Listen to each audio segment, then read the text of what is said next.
Assalamualaikum warahmatullahi wabarakatuh. Selamat pagi anak-anakku yang hebat. Oke, ketemu lagi dengan Bu Is dalam pembelajaran IPA kelas 6. Nah, anak-anakku semuanya, semoga kalian masih tetap semangat untuk menyimak atau mengikuti pembelajaran IPA kali ini. Nah, untuk pembelajaran IPA kali ini, Bu Is akan membahas tentang materi magnet. Anak-anak siap ya?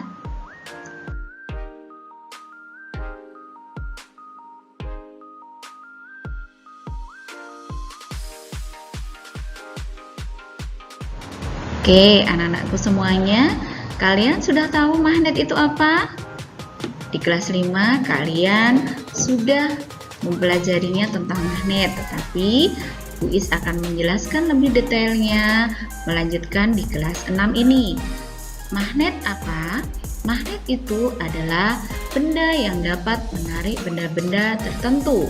Kekuatan magnet bisa menarik benda-benda tertentu, itu disebut dengan gaya magnet.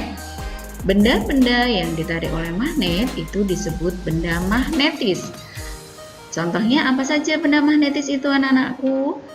Besi dan baja? Ya, betul. Besi dan baja adalah dua contoh materi yang mempunyai daya tarik yang tinggi oleh magnet. Sedangkan benda-benda yang tidak dapat ditarik oleh magnet itu disebut dengan benda non-magnetis. Contohnya apa saja? Untuk benda-benda non-magnetis itu contohnya adalah benda-benda yang terbuat dari kayu, plastik, dan juga karet. Untuk jenis-jenis magnet itu apa saja anak-anakku? 1. Magnet batang. Nah, magnet batang bentuknya seperti ini ya. Ini biasanya kita jumpai di pintu kulkas. Ya, coba nanti kalian cek di pintu kulkas, biasanya dipasang dengan magnet batang. Yang kedua adalah magnet U. Magnet U ini biasa digunakan pada percobaan untuk menyelidiki pengaruh antar kutub magnet. Bentuknya seperti U ya. Yang ketiga adalah magnet jarum. Biasanya ini dipasang di kompas. Yang keempat adalah magnet ladang. Magnet ladang atau biasa disebut dengan magnet tapal kuda, ini dapat dipasang pada mobil-mobilan. Dan yang selanjutnya adalah magnet silinder. Ini biasanya untuk mainan anak-anak. Dan yang keenam adalah magnet keping. Magnet keping ini biasa dipasang sebagai perekat pada tas. Cara membuat magnet itu ada 3. Yang pertama adalah dengan cara gosokan. Ini bisa kita lihat dengan menggunakan magnet batang. Caranya adalah membuat magnet dengan cara menggosokkan salah satu ujung magnet tetap di sepanjang batang besi atau baja secara searah dan berulang-ulang. Ini menggosokkannya tidak boleh berulang-ulang, tetapi arahnya adalah searah.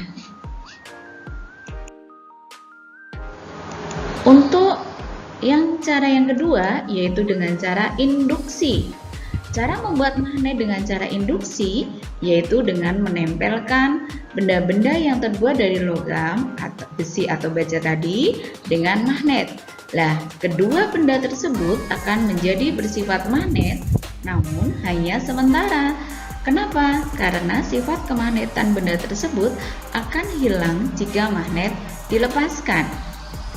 Coba kita lihat bagaimana cara membuat magnet dengan cara induksi ini. Yang pertama kita lakukan adalah letakkan batang besi pada statif dengan posisi vertikal ke atas ya. Yang kedua, letakkan beberapa buah jarum yang telah Anda siapkan di bawah batang besi.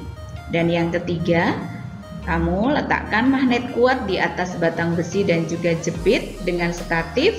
Supaya apa? Supaya posisinya tidak berubah-ubah.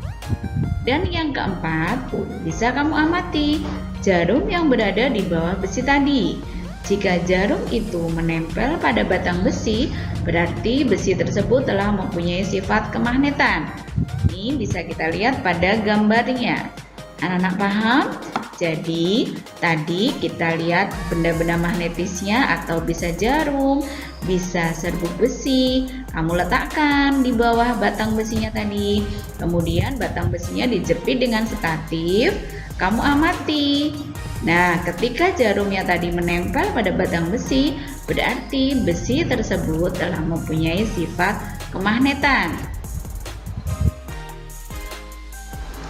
Yang ketiga, yaitu dengan cara elektromagnet atau dengan mengaliri arus listrik. Caranya bagaimana? Caranya adalah batang besi atau baja kita aliri dengan arus listrik. Kemudian besinya tadi dililiti dengan menggunakan kawat. Kawat itu dihubungkan dengan menggunakan baterai. Setelah itu logam besinya akan menjadi magnet yang sementara. Jika logam yang dililiti oleh kawat itu adalah baja, maka sifatnya adalah permanen atau tetap. Tetapi jika logam yang dililiti oleh besi, maka sifatnya sementara. Nah, magnet yang dibuat dengan cara elektromagnet ini hanya bersifat sementara. Sifat magnet akan hilang jika arus listriknya diputus. Bisa kita lihat ini cara dengan menggunakan elektromagnet atau aliran listrik. Lilitan besinya bisa menggunakan kawat tembaga ya, yang kuning itu dihubungkan dengan menggunakan baterai. Ini nanti akan bisa menarik benda-benda magnetis. Nah, arus listrik itu bisa mengalir dari kutub positif ke kutub negatif. Untuk bisa menentukan di mana letak kutub utara dan kutub selatannya, itu dapat menggunakan kaidah tangan kanan. Nah, ini kita jelaskan tentang kaidah tangan kanannya ya. Bisa kita lihat, untuk kaidah tangan kanan ini digunakan untuk menentukan arah kutub. Untuk menentukan arah kutub dengan tangan kanan, ini menggunakan ibu jari dan 4 jari lainnya. Ibu jari menunjukkan arah utara, 4 jari lainnya menunjukkan arah arus listrik.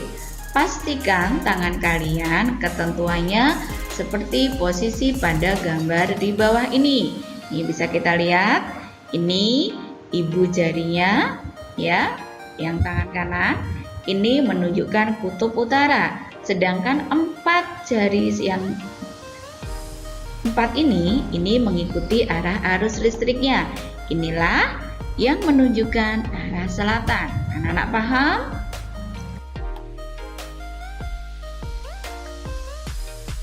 Yaitu tentang sifat-sifat magnet. 1. Magnet itu memiliki 2 kutub, yaitu kutub utara dan juga kutub selatan. Yang kedua, kutub yang tidak sejenis apabila didekatkan itu akan terjadi tarik-menarik. Ini bisa kita lihat ya. Jadi kalau kutub utara dengan kutub selatan didekatkan, ini adalah 2 kutub yang tidak sama. Ini akan terjadilah tarik-menarik. Sedangkan kutub yang senama apabila didekatkan akan tolak-menolak. Contohnya kutub utara dengan kutub utara itu akan terjadi penolakan. Dan yang keempat, kekuatan magnet yang paling besar itu ada di ujung-ujungnya atau di kutubnya. Dan yang kelima, gaya magnet itu dapat menembus benda. Semakin kuat gaya magnet, maka semakin tebal pula benda yang dapat ditembus oleh gaya tersebut. Benda-benda yang berdasarkan sifat kemagnetannya itu dibedakan menjadi 2. 1, yaitu benda magnetik atau ferromagnetik. Apa itu ferromagnetik? Benda yang dapat ditarik dengan kuat oleh magnet, itulah yang disebut dengan benda ferromagnetik atau magnetik. Benda magnetik yang bukan magnet itu dapat diolah menjadi magnet. Namun, setiap benda memiliki tingkat kesulitan yang berbeda jika ingin diubah menjadi magnet. Contohnya, benda magnetisnya itu adalah besi, baja, nikel, dan lain sebagainya. Yang kedua adalah benda non-magnetik. Benda non-magnetik ini terbagi lagi menjadi dua kelompok, yaitu satu, paramagnetik. Paramagnetik itu benda yang ditarik lemah oleh magnet yang kuat. Contohnya aluminium, tembaga, platina, dan lain-lain. Yang kedua adalah diamagnetik. Diamagnetik adalah benda yang sulit menolak magnet atau tidak dapat ditarik oleh magnet. Contohnya emas, seng, dan lain-lain.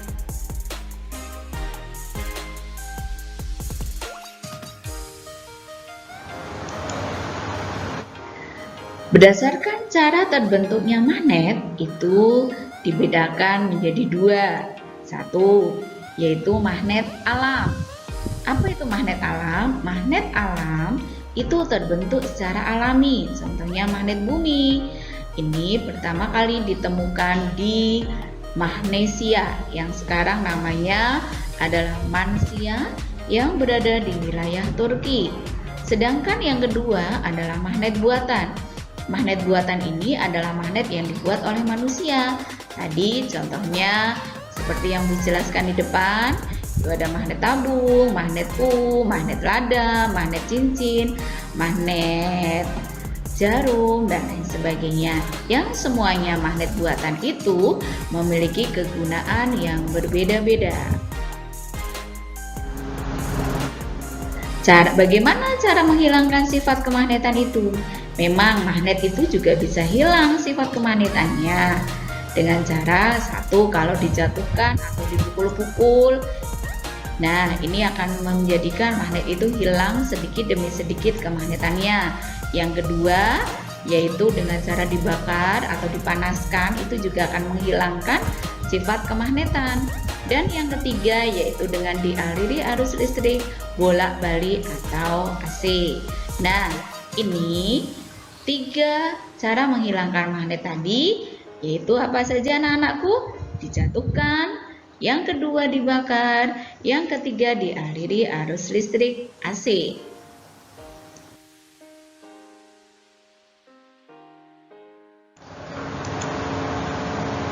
Bagaimana magnet itu bisa dimanfaatkan? Magnet itu bisa dimanfaatkan untuk satu, bisa untuk menunjukkan arah pada kompas, yaitu dengan cara menggunakan magnet jarum ya. Nah, yang kedua adalah mengambil benda-benda dari logam. Yang ketiga bisa menghasilkan listrik. Yang keempat bisa merapatkan dua benda. Yang kelima itu bisa menggantikan roda pada kereta api maglev. Maglev itu adalah magnetic levitation. Ini adalah sebuah kereta api modern yang tidak menggunakan roda, tetapi kereta api maglev ini adalah menggunakan magnet. Dan yang keenam yaitu membantu mengubah energi listrik menjadi. Nah, apa saja alat-alat yang menggunakan magnet? Satu, ujung gunting itu juga menggunakan magnet untuk memudahkan mengambil jarum magnet. Yang kedua, bel listrik. Bel listrik ini juga menggerakkan pemukul loncengnya dengan menggunakan magnet. Yang ketiga, papan catur. Itu juga supaya tidak mudah terguling menggunakan magnet. Dan yang keempat adalah kompas sebagai penunjuk arah utara dan juga selatan. Dan yang kelima, dinamo sepeda. Dinamo sepeda dan juga generator ini untuk membangkitkan tenaga listrik juga menggunakan magnet. Dan yang keenam adalah alat untuk mengangkut benda-benda dari besi. Bisa kita lihat di dalam gambarnya. Ada papan catur, gunting, kompas, kemudian alat pengangkut besi, dinamo sepeda, bel listrik. Semuanya. Untuk yang selanjutnya yaitu tentang kekuatan gaya magnet. Kekuatan gaya magnet tidaklah sama di setiap sisi ataupun bagiannya. Gaya magnet itu paling kuat berada di kutub-kutubnya. Daerah di sekitar magnet yang masih dipengaruhi oleh gaya magnet itulah yang dinamakan dengan medan magnet.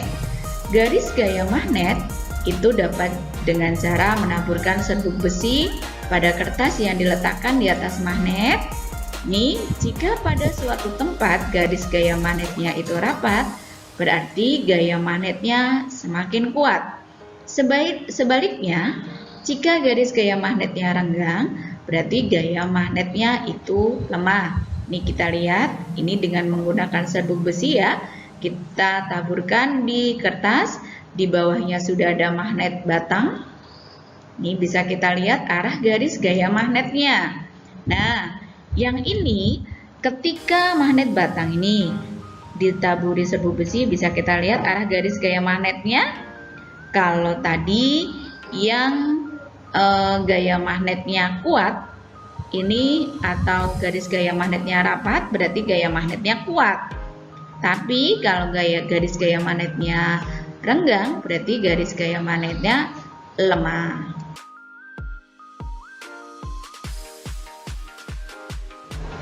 Nah, anak-anakku semua, demikian tadi penjelasan Bu Is tentang materi magnet. Semoga kalian paham ya. Bu Is akhiri untuk pembelajaran IPA kali ini. Terima kasih. Assalamualaikum warahmatullahi wabarakatuh.